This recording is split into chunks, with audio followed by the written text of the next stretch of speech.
Alice. Lunox at Granger, walang takas.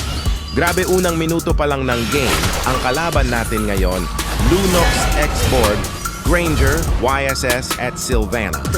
Diretso agad sa mid. Hello Lunox. Hindi ako nanggugulo? Nagdadalap lang. Konting damage muna para malaman niyang hindi safe ang mid lane. Tapos babalikan natin si X-Borg.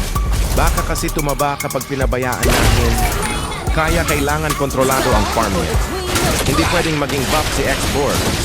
Tapos dumiretso tayo sa top lane. Andun si Granger. At may Lunox na naman. Sige, pagbigyan natin.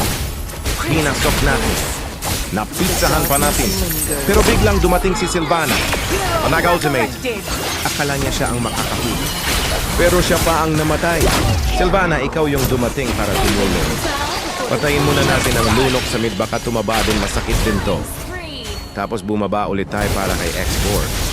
Nagpapataba na at nung nag-ultimate siya, ultimate rin tayo sa bayan. At ayun patagalan ng buhay, tatakbo pa nga, kaya habulin natin. Patay si X-Borg. Balik naman tayo sa top. Nandun ulit ang Lunox, umikot siya.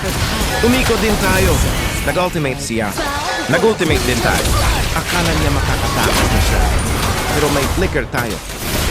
Lunox, hanggang dito na lang ang mid lane tour natin. Pero may isang tumatakbo. Si Granger. Hoy, teka lang. Hindi pa tapos ang episode. Habulin natin. First skill. Accounting damage. At tuloy lang ang pressure. Hindi natin bibigyan ng chance na makalayo. At ito na ang huling bakbakan. May Lord sa mapa. Kung nagkumpulan sila sa mid. At nakita natin si Granger. Ito na. Diretso tayo. A first skill. Ultimate. Tapos, Lika. With second skill. Boom! At patay si Granger. At pagkatapos nun, ubos sila. Lord secured, team secured, game secured. Ganito ang Alice na hindi mahilig magstay sa isang lane. Lahat pinupuntahan.